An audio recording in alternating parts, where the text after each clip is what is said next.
Jersey adalah pulau yang lebih kecil dari wilayah London Raya dan merupakan bagian dari negara berdaulat Inggris Raya yang terletak di selat antara Inggris dan Prancis. Meskipun lebarnya hanya 9 mil dan panjangnya 5 mil, serta populasinya pada tahun 1950-an hanya lebih dari 30.000 jiwa, tetapi Jersey terkenal dengan perdagangan wol dan sapinya. Pulau ini menghadapi masa kelam dan menakutkan antara tahun 1957 dan 1971 ketika seorang pria bertopeng yang paling mengerikan menakuti penduduk dan meninggalkan jejaknya di pulau itu selamanya. Dia dikenal sebagai Beast of Jersey. Edward John Louis Pennell lahir pada tahun 1925, sementara untuk tanggal pasti dan lokasi kelahirannya tidak jelas. Di usianya yang menginjak 46 tahun, Edward adalah seorang pria berkeluarga yang memiliki seorang istri yang cantik, Joan Pennell, dan anak-anak yang baik. Dia bekerja di bidang konstruksi dan berasal dari keluarga kaya. Dia dikenal sebagai pria yang baik dan tidak memiliki catatan kriminal. Tetapi pernah dipenjara selama sebulan ketika Perang Dunia II oleh perwira Jerman karena mencuri makanan untuk keluarga yang kelaparan. Edward berperan sebagai sinterklas di panti asuhan anak-anak tempat istrinya bekerja. Karena keahliannya dalam menghibur anak-anak, mereka semua memanggilnya dengan sebutan Uncle Ted. Namun, Edward Pennell memiliki sisi lain dalam dirinya, termasuk dorongan seks yang buruk dan setidaknya satu orang wanita simpanan. Beruntung, istrinya tidak pernah curiga dan pernikahan mereka bahagia selama beberapa tahun. Tetapi itu tidak berlangsung lama, dan beberapa waktu kemudian, Edward mulai melakukan kejahatan untuk melampiaskan hasrat yang sudah dipendamnya sejak lama. Pada tahun 1957, seorang perawat menunggu bus di daerah Monte l'Abbe di pulau itu. Dia mengenakan mantel panjang dan syal yang menutupi wajahnya. Lalu, tiba-tiba seorang pria mendekatinya dan memukuli kepalanya. Kemudian mengikatkan tali di lehernya dan melakukan pelecehan terhadapnya di sebuah lapangan terdekat. Dia terluka parah selama serangan itu dan memerlukan beberapa jahitan. Namun, dia ditemukan dan dibawa ke rumah sakit sampai dia pulih dari luka fisiknya. Pada bulan Maret 1957, pria itu kembali menyerang seorang wanita berusia 20 tahun yang sedang berjalan pulang dari halte bus dekat Trinity. Dia menggunakan cara yang sama dengan korban sebelumnya, yaitu mengikatkan tali di lehernya dan menyiksanya. Pada bulan Juli, dia menyerang wanita berusia 31 tahun dan kemudian wanita berusia 28 tahun di Saint Martins pada bulan Oktober 1959.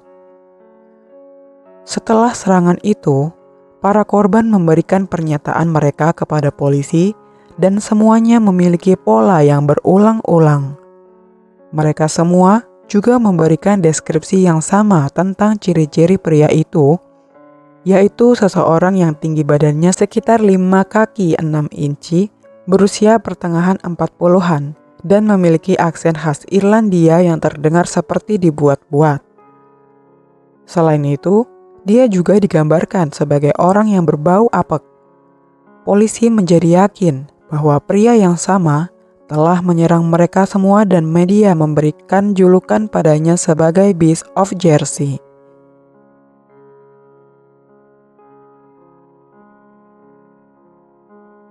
Pada tahun 1960, ia mengubah pola serangannya dan mulai membobol rumah dan menyerang orang-orang di rumah mereka, bukan di jalanan.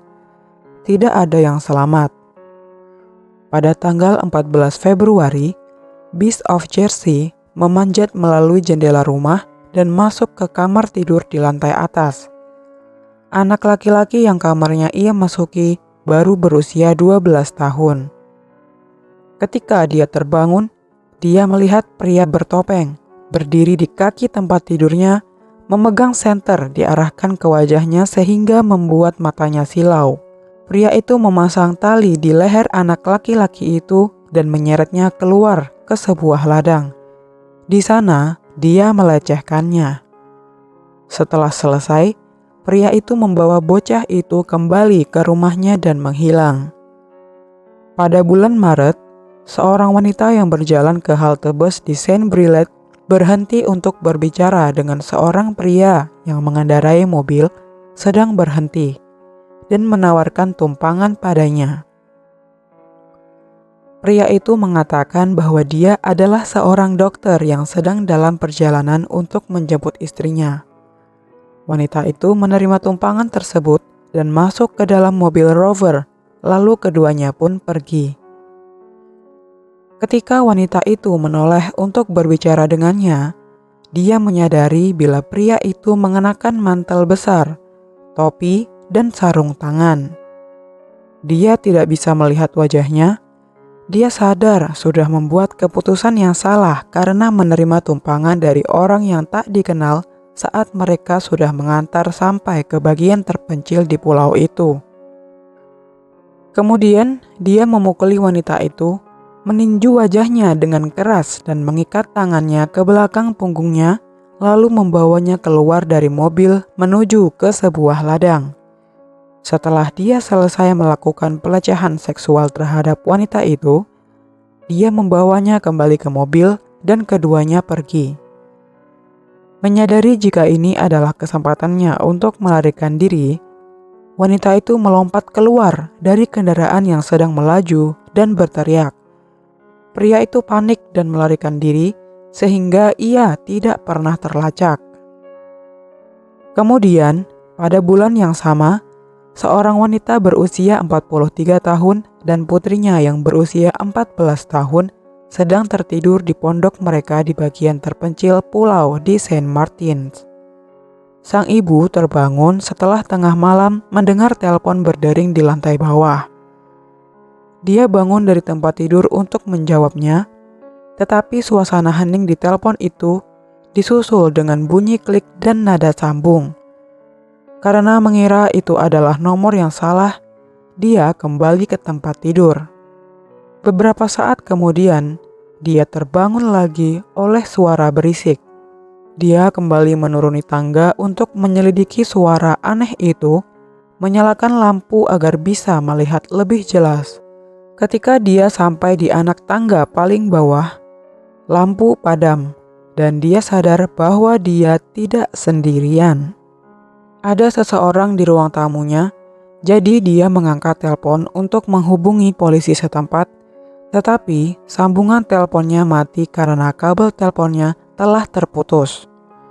Sosok yang berada di ruang tamu berlari ke arah wanita itu, meminta uangnya dan mengancam akan membunuhnya. Dalam pergumulan itu, putrinya terbangun mendengar suara itu dan pergi untuk melihat apa yang sedang terjadi. Saat melihat gadis muda itu, pria itu melepaskan sang ibu dan menaiki tangga ke arah putrinya. Setelah terbebas, sang ibu berlari ke rumah tetangganya dan membawa mereka kembali ke pondok untuk menangkap si penyusup. Tetapi ketika mereka datang, di sana hanya ada anak perempuan itu sendirian dengan kondisi diikat dan diperkosa. Dan untungnya dia masih hidup. Pada bulan April, seorang gadis berusia 14 tahun dibangunkan oleh seorang pria yang mengawasinya di kamar. Dia berteriak dengan harapan orang tuanya yang sedang tidur terbangun mendengar jeritannya. Hal itu pun berhasil dan pria itu melarikan diri. Pada bulan Juli di tahun yang sama, seorang anak laki-laki berusia 8 tahun diculik dari rumahnya. Lehernya diikat tali dan dibawa ke ladang terdekat untuk dilecehkan.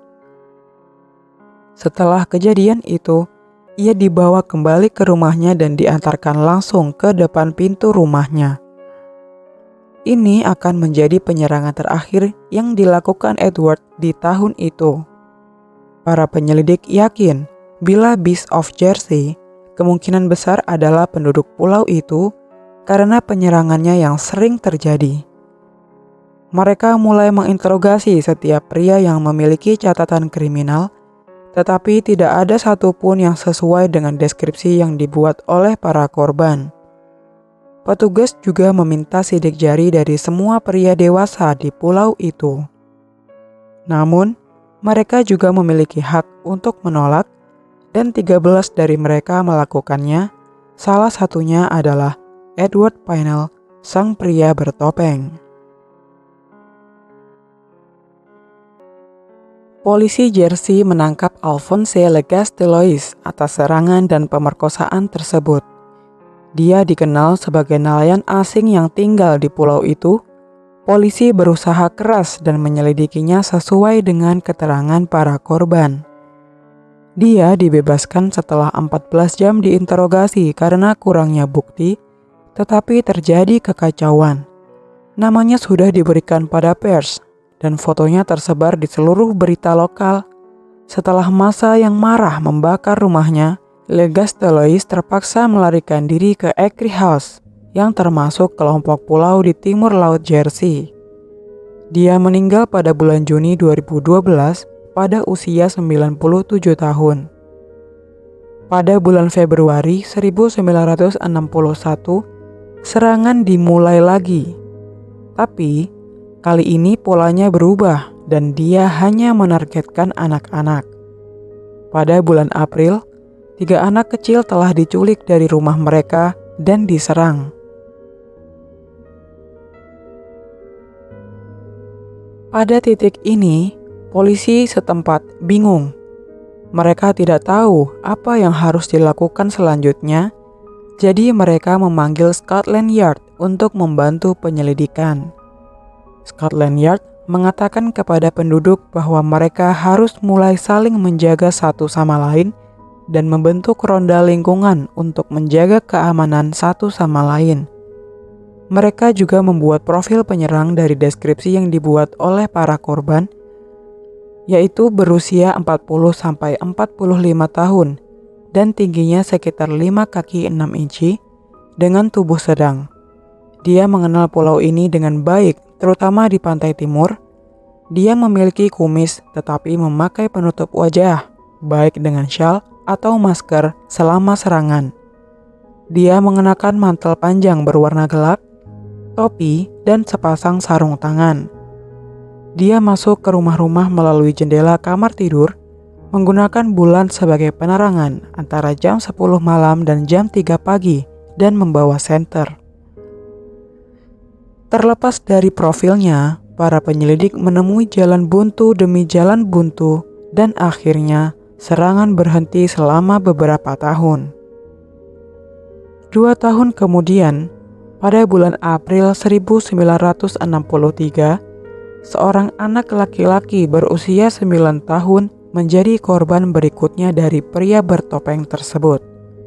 Dia dibawa dari rumahnya ke sebuah lapangan dengan tali di lehernya dan disodomi. Seperti korban-korban sebelumnya, dia dibawa pulang lagi setelah serangan itu. Pada bulan November, hal yang sama terjadi pada seorang anak laki-laki berusia 11 tahun. Pada tahun 1964, selama bulan Juli dan Agustus, seorang anak perempuan berusia 10 tahun dan seorang anak laki-laki seusianya juga diserang di rumah mereka.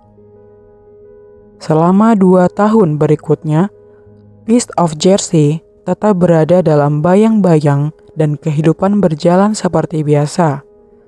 Akhirnya, lingkungan sekitar mulai menenangkan diri mereka dan tampaknya serangan telah berakhir. Pada tahun 1966, polisi menerima surat dari Beast of Jersey. Surat itu berisi, "Tuan yang terhormat, saya pikir sudah saatnya untuk memberitahu kalian bahwa kalian hanya membuang-buang waktu saja. Karena meskipun saya melakukan apa yang selalu saya niatkan sebelumnya, dan ingat bila itu tidak akan berhenti sampai di sini, saya tetap akan bersikap adil kepada Anda dan memberi Anda kesempatan. Saya tidak pernah mendapatkan banyak hal dari kehidupan ini, tetapi saya berniat untuk mendapatkan semua yang saya bisa sekarang. Saya selalu ingin melakukan kejahatan yang sempurna. Saya telah melakukan ini, tetapi kali ini biarkan bulan bersinar sangat terang pada bulan September, karena kali ini harus sempurna. Bukan hanya satu, tetapi dua. Saya bukan seorang maniak, tetapi saya suka bermain dengan kalian. Kalian akan mendengar kabar dari saya sebelum bulan September, dan saya akan memberikan semua petunjuknya, hanya untuk melihat apakah Anda bisa menangkap saya. Hormat saya dengan tulus. Tunggu dan lihat. Pada bulan Agustus, seorang gadis berusia 15 tahun diserang secara brutal di rumahnya. Tetapi serangan kali ini berbeda. Tubuh gadis itu dipenuhi goresan panjang yang tersebar sempurna dalam garis paralel. Setelah serangan ini, tidak ada lagi insiden selama 4 tahun. Pada bulan Agustus 1970, Beast kembali. Seorang anak laki-laki berusia 14 tahun terbangun dari tidurnya di rumahnya di Valley Dis Fox karena obor menyinari wajahnya. Sekali lagi, dia diserang seperti yang lainnya. Tetapi, kali ini, ketika dia dibawa kembali ke rumahnya, pria bertopeng itu berbicara kepadanya. Dia menyuruh bocah itu untuk tetap diam.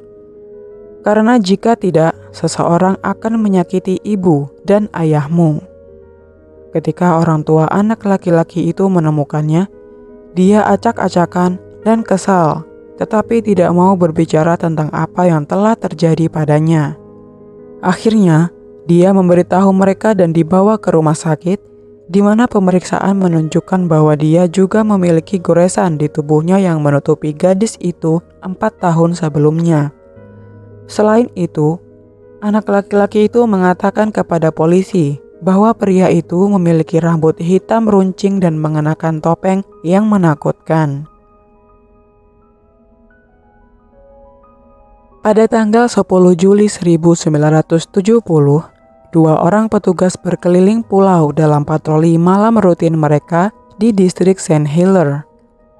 Lalu ketika sebuah mobil Morris menerobos lampu merah, para petugas langsung mengejar pengemudi yang berusaha mati-matian untuk menjauh dari mereka. Sayangnya, dia melaju di sisi jalan yang salah dan menaiki tanggul ke jalan setapak yang akhirnya menabrak pagar dan terhenti di ladang tomat. Ketika dia keluar dari mobil, dia mulai berlari kencang. Begitu pula para petugas yang mengejarnya, namun ia akhirnya berhasil dijegal ke tanah dan ditangkap. Dalam perjalanan ke markas polisi, petugas mencium bau apek yang berasal dari pria itu, dan ketika mereka akhirnya sampai di kantor polisi dan mendapat penerangan yang jelas, mereka melihat penampilan pria itu untuk pertama kalinya. Dia adalah Edward Pennell yang mengenakan mantel panjang berwarna gelap dengan paku dan sekrup sepanjang 1 inci yang mencuat dari kerah, manset, dan bahu. Inilah yang membuat tanda pada tubuh gadis dan anak laki-laki muda yang menjadi korbannya. Ketika mereka mengosongkan saku Edward, mereka menemukan obor hitam dengan selotip yang menutupi sebagian besar kacanya, sehingga hanya sedikit cahaya yang bisa bersinar. Selain itu, mereka juga menemukan 2 potong tali yang digunakan untuk mengikat korbannya, sebuah topi wol dan lakban, serta wig hitam runcing dan topeng yang digunakannya untuk meneror korbannya. Ketika Edward ditanyai tentang pakaian yang dia kenakan dan mengapa dia mengemudi dengan kencang, dia berkata pada penyelidik jika dia akan pergi ke pesta seks dan tidak ingin dikenali. Sedangkan untuk Paku, dia memberi alasan bila dia menambahkannya untuk berjaga-jaga jika dia diserang oleh seseorang yang tahu seni bela diri. Dia menolak untuk berbicara tentang topeng dan wig yang telah dipakai malam itu. Itu terlihat dari tanda di wajahnya. Edward ditahan dan petugas dikirim untuk menggeledah rumahnya. Begitu masuk ke dalam rumah, mereka menemukan ruang rahasia yang terkunci di dalam kamar tidurnya. Kamar itu berbau apek dan mereka menemukan pakaian tua dan rambut palsu buatan sendiri lengkap dengan alis palsu yang serasi. Mereka menemukan kamera dan foto-foto rumah di seluruh pulau. Para penyelidik percaya bahwa dia telah merencanakan serangannya selama bertahun-tahun dan memiliki lebih banyak lagi rencana. Ketika mereka bertanya kepada Edward tentang foto-foto itu, dia berkata pada mereka jika dia memilih korbannya bertahun-tahun sebelum kejahatan. Dia tahu detail spesifik tentang keluarga dan rumah mereka serta tahu jendela mana yang harus dipanjat pada malam penyerangan. Mereka juga menemukan tempat pemujaannya untuk setan, termasuk altar, pedang, dan koleksi buku-buku tentang ilmu hitam dan okultisme. Pada tanggal 29 November 1971, juri membutuhkan waktu 38 menit untuk memutuskan bahwa dia bersalah atas 13 tuduhan pemerkosaan, penyerangan tidak senonoh, dan sodomi terhadap 6 korbannya. Dia dijatuhi hukuman 30 tahun di penjara Winchester di Inggris, tetapi dibebaskan pada tahun 1991 setelah 20 tahun menjalani hukuman karena berperilaku baik. Dia mencoba untuk kembali ke Jersey, tetapi karena kekuasaan teror yang dia pegang selama bertahun-tahun, dia tidak diterima lagi. Dan sebagai gantinya, dia pindah ke Isle of Wight. 3 tahun kemudian, Edward Pennell meninggal karena serangan jantung pada tahun 1994. Pada tahun 2007, penyelidikan pelecehan anak bernama Operation Rectangle dimulai dan berhasil menemukan banyaknya anak dalam pengasuhan di pulau itu yang dilecehkan selama bertahun-tahun. Pada tahun 2008, selama penggeledahan Hot the Ligurian dalam sebuah rumah yang menampung hingga 60 anak sekaligus, petugas menemukan 65 gigi susu di ruang bawah tanah. Dari 65 gigi susu itu, kebanyakan milik anak-anak berusia lebih tua yang seharusnya sudah melepaskan giginya. Mereka juga menemukan belenggu di bawah tanah yang menempel di dinding. Anak-anak dilecehkan oleh staf, dan untuk waktu yang lama, dipercaya bila Edward Pennell adalah bagian dari persekongkolan itu, karena keterlibatannya dalam sistem pengasuhan. Tetapi, sejak itu, polisi mengkonfirmasi bahwa dia bukan bagian dari penyelidikan. Meskipun Edward Pennell hanya didakwa atas 13 tuduhan, tetapi polisi percaya bila dia telah menyerang lebih banyak orang daripada jumlah korban yang datang ke pengadilan. Sehingga banyak yang berharap jika kematiannya bukanlah akhir dari hukumannya di dunia. Kemudian, pada tahun 1972, istrinya, Joan Pennell, mengabadikan kisah Edward Pennell ini dalam buku yang diberi judul sama seperti julukannya, yaitu The Beast of Jersey.